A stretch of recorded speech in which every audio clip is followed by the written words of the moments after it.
and gentlemen, and welcome to the Mikey Report for January 6th, 2011. I'm glad you can be with us, and here's what we are working on. We have quite a bit of news to get to, including, but not limited to, the winners of the Mega Millions huge jackpot of $380 million, the hiring of a new Cowboys head coach, and also the snowstorm that's going to be embattling the Northeast. Once again, another storm. And where's it hitting mainly? New York City. But we also have other news, including a couple issues with books. Careful, textbook buyers. Some news about Facebook.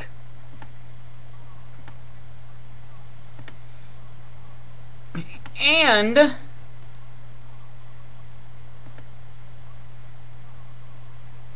some live scores from the world of NCAA college hoops. For those of you who are in the eastern region of the NCAA division, NCAA Division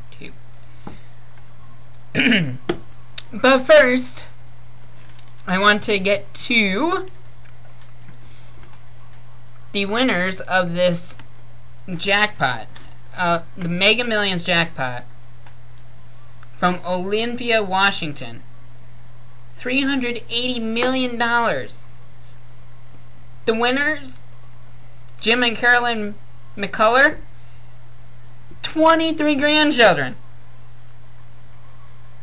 They traveled from their home in Ephrata to the state capitol for the ceremony.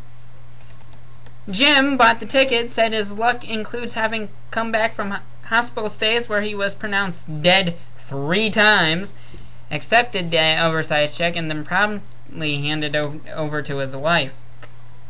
They've been married 41 years.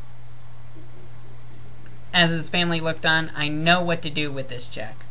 I've been lucky 3 times in my life. He said the other 2 times were marrying his wife and winning $18,650 at Keno.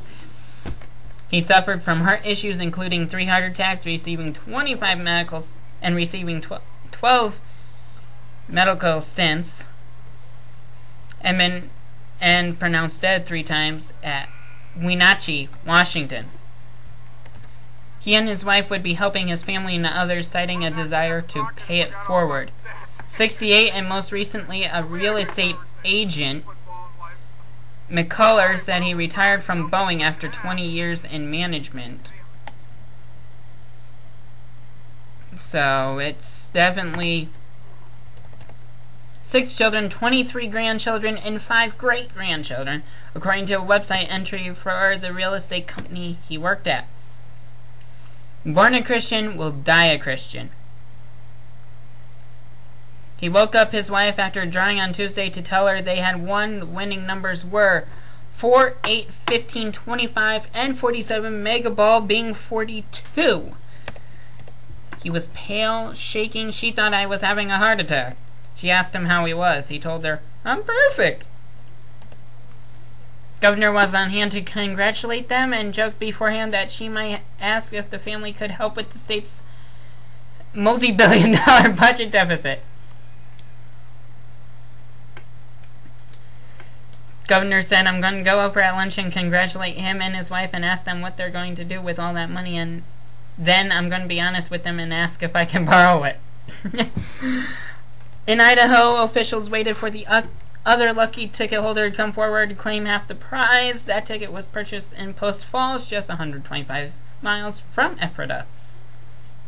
Prospect of winning the second biggest jackpot in history drew huge attention and interest across the country, as thousands of people lined up to buy tickets in the 41 states and the nation's capital where the lottery is held.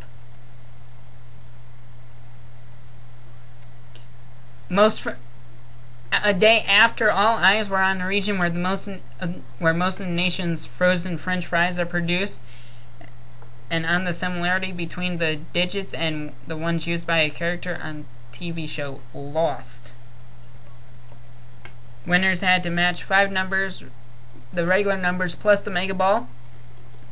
Because of feverish sales right up to the evening drawing, the winners will share a $380 million jackpot, an increase over the previous estimate of $355 million. In March 2007, 2 winners in Georgia and New Jersey shared the richest of $390 million jackpot.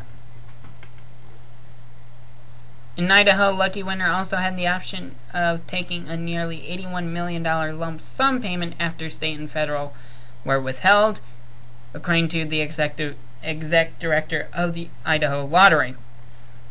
No state taxes would apply in Washington, where a lump sum would be $90 million after the 25% federal tax. They had not decided whether to take the lump sum or 26 installments, so we'll see. But here's the problem with winning that. They should have a plan on managing their financial windfall. It's imperative that the winners should have a sound financial plan. Failure to map out a strategy for their winnings could lead to misery. The delay in coming forward after Tuesday's drawing means the winners are likely following the first prudent step for ending one suddenly coming into lots of money. Keep quiet until you figure out what you're going to do with it. Although winning the lottery is one of the most glamorous ways to attain the sudden riches, there are several ways to come into a cash windfall. Inheriting money, receiving proceeds from a life insurance, or selling a business are far more common. Whatever those circumstances, planning is definitely essential. Many think the fortune means financial worries and planning are over, according to a financial planner. It's further from the truth. Although it's fun to think about winning millions upon millions, Charles Mayfield, the financial planner at the Atlanta-based Chappelle, Mayfield and Associates, said the typical windfall he sees is an inheritance between $500,000 and $2 million. First thing one should do is keep quiet and not get carried away with excitement. Next, it's important to determine the best immediate use for money, which usually means paying down debt. If I played and won it, that'd be what I would do. Then it's a matter of seeing how the money can be best put to work. The McCullers say they're going to give it to the family, which I'd say is reasonable. If the person has adequate retirement savings, then it's acceptable to entertain some of the items that may be on a wish list, like a vacation home or something like that. It's essential to think long term. Any discussions about how to handle the windfall must include proper estate planning. Get help with a financial advisor, attorney, and accountant, even though the accountant will want probably half of it. Just saying. Choose wisely. Take time. Stay grounded. And some others as well. Once you're financially secure, the whole world is available to you. The choices can be so paralyzing. So, that's definitely a lot of money to deal with. And I'm glad for the couple. But I pray and hope that it's not all gone to waste. Now, of course, we all know about Facebook. We use it a lot in our daily lives, and an IPO in 2012 appears to be likely. It may social networking giant must publicly file financial data or go public. They have to begin publicly disclosing their financial data, because Goldman Sachs began hand-delivering copies of its 101-page private placement memorandum for a $1.5 billion Facebook offering to its wealthy customers a little after lunch Thursday in New York, according to a person receiving a copy. Facebook's intentions have been scrutinized by the SEC and investors since the company launched a private share offering through Goldman earlier this week. According to Goldman's memorandum, Facebook earned, guess what, $355 million, the amount that the Mega Millions jackpot was, in net income in the first 9 months of 2010, according to documents distributed by Goldman Sachs, a fraction of the online social network's $50 billion valuation. According to a document, it generated $1.2 billion in revenue in the first 9 months of 2010. The valuation is high but not outrageous based on the glimpse into the company's financial performance and the growth that it implies, according to Ryan Jacob of the Jacob Internet Fund. It just shows you that these businesses can generate 30 to 40% potentially operating margins. They probably did at least $500 million in net income in 2010.